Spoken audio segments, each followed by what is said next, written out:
গতরাতে পাকিস্তানে ভারতের আচমকা হামলার পর সংঘাতে জড়িয়েছে দুই দেশই, যে কারণে নিরাপত্তা ঝুঁকি দেখা দিয়েছে উভয় দেশের সবখানেই।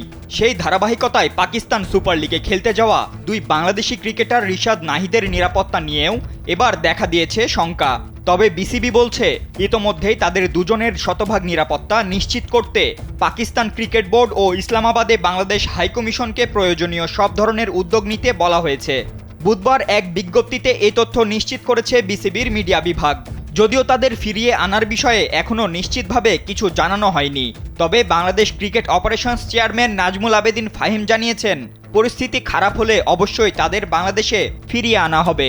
পিএসএলে এখন পর্যন্ত লিগ পর্বে নাহিদের দল পেশোয়ার জালমির বাকি আছে 2 ম্যাচ, আর রিশাদের লাহোরের বাকি আছে 1 ম্যাচ। প্লে অফ এবং ফাইনাল খেলা সাপেক্ষে তাদের পাকিস্তানে থাকতে হতে পারে 18 মে পর্যন্ত।